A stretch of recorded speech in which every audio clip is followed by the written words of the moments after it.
Assalamualaikum warahmatullahi wabarakatuh.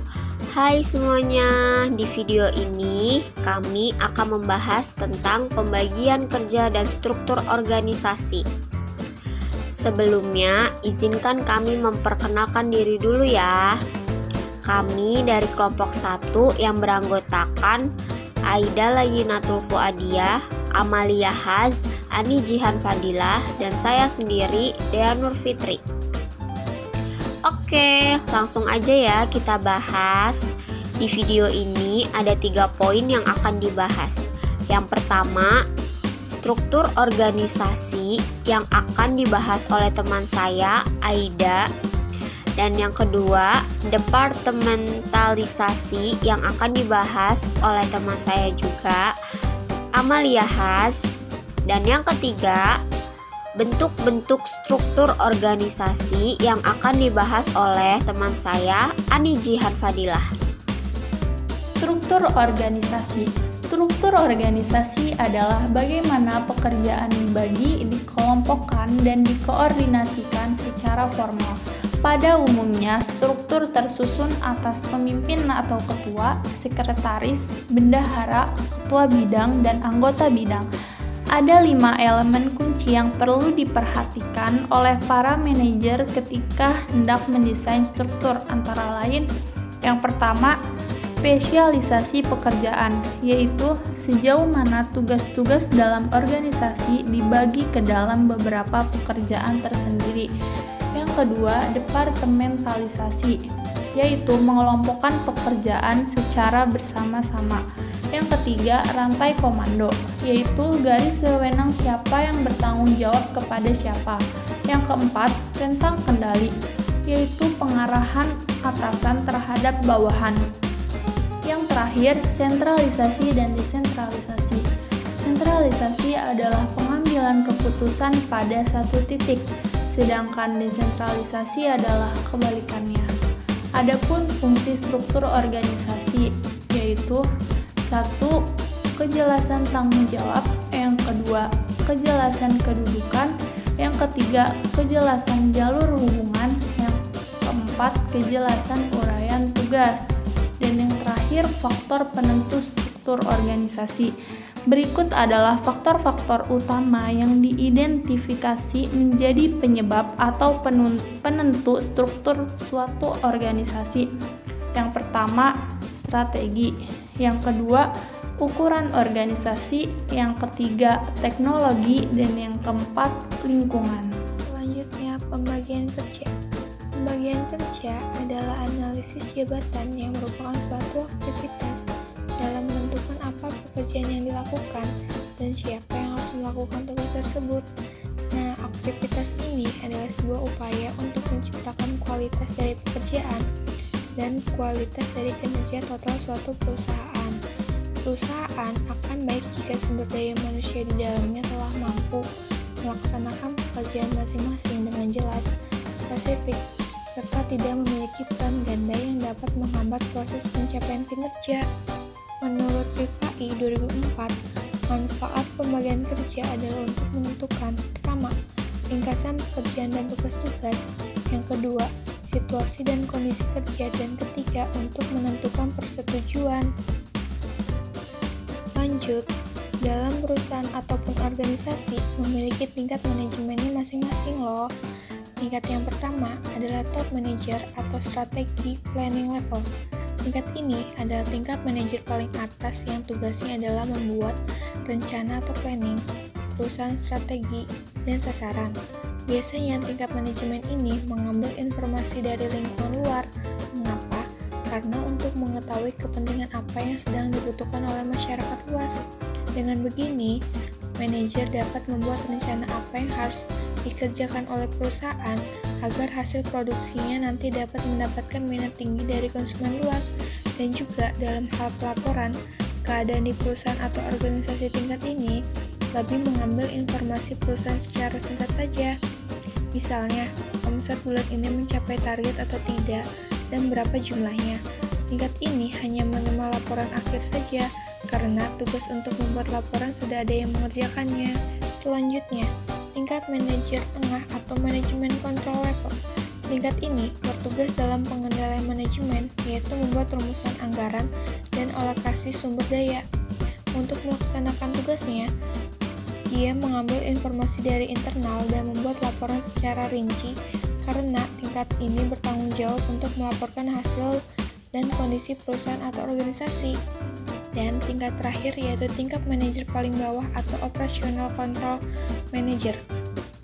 Tingkat ini bertugas untuk pengendalian operasional, yaitu pengendalian aktivitas dan laporan prestasi dengan menjaga dan mempertahankan standar kualitas dan memastikan jumlah output produk atau layanan sesuai dengan perencanaan. Jadi, pembagian kerja itu penting karena kita dapat mengetahui kemampuan apa yang dimiliki seseorang. Jadi, ketika seseorang diberi tanggung jawab untuk menjalankan tugas, mereka bisa menjalankannya dengan maksimal dan bisa mencapai tujuan perusahaan.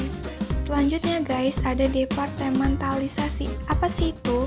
Departementalisasi adalah upaya mengelompokkan aktivitas pekerjaan sehingga aktivitas-aktivitas dan hubungan yang serupa dan logis dapat diselenggarakan dengan serempak. Nah, departementalisasi ini ada 2 dasar loh. Yang pertama ada departementalisasi fungsional, yaitu mengelompokkan fungsi-fungsi yang sama untuk membentuk suatu satuan organisasi.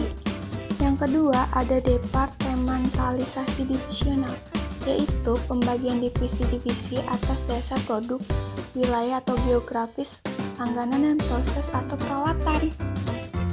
Bentuk-bentuk struktur organisasi. Bagan struktur organisasi yaitu suatu diagram yang menggambarkan pengaturan posisi pekerjaan dalam organisasi yang diantaranya termasuk garis komunikasi dan wewenang. Terdapat 3 bentuk struktur organisasi, yaitu struktur organisasi fungsional, struktur organisasi divisional, struktur organisasi matriks. Struktur yang pertama yaitu struktur organisasi fungsional. Struktur ini dilakukan berdasarkan fungsi manajemennya, seperti keuangan, produksi, pemasaran, dan sumber daya manusia.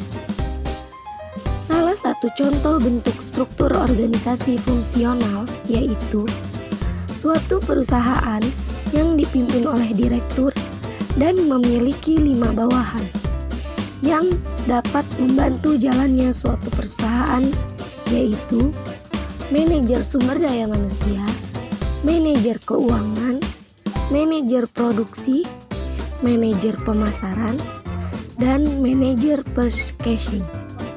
Struktur yang kedua yaitu struktur organisasi divisional. Struktur organisasi divisional yaitu struktur yang dikelompokkan berdasarkan kesamaan produk, layanan, pasar, dan letak geografis. Salah satu contoh bentuk struktur organisasi divisional yaitu suatu perusahaan yang dipimpin oleh direktur utama dan memiliki 2 wakil direktur dari divisi komponen dan divisi perangkat. Wakil direktur divisi komponen memiliki 3 bawahan, yaitu manajer IC, manajer display, manajer baterai. Sementara itu, wakil divisi perangkat memiliki 3 bawahan, yaitu manajer smartphone, manajer tablet PC, manajer laptop. Struktur organisasi yang ketiga yaitu struktur organisasi matriks. Struktur organisasi matriks merupakan kombinasi dari struktur organisasi fungsional dan struktur organisasi divisional dengan tujuan untuk menutupi kekurangan-kekurangan yang terdapat pada kedua bentuk struktur organisasi tersebut. Struktur ini juga dalam melaksanakan kegiatannya, para anggota harus melaporkan kepada 2 atasan. Salah satu contohnya yaitu yang terdapat dalam bentuk struktur organisasi matriks. yang mana seorang staf organisasi harus melaporkan tugasnya kepada manajer production dan manajer proyek A. Begitupun seterusnya. Nah, berhubung semua materi sudah dibahas, maka akan kita akhiri video ini. Tapi, sebelum mengakhiri video ini, kita akan memberikan suatu studi kasus. Disimak baik-baik ya teman-teman. Ada sebuah perusahaan yang bernama PT Gajah Tunggal Tbk. Didirikan pada tahun 1951. PT Gajah Tunggal Tbk ini adalah perusahaan yang bergerak di bidang produksi ban sepeda. Kemudian, perusahaan ini memperluas produksinya dengan membuat variasi produksi ban sepeda motor pada tahun 1971. Lalu, disusul dengan memproduksi ban untuk mobil penumpang dan truk pada awal tahun 90-an. Nah, bagaimana pembagian kerja dan struktur organisasi PT Gajah Tunggal Tbk yang mereka buat ya? Mari teman-teman, kita diskusikan bersama-sama.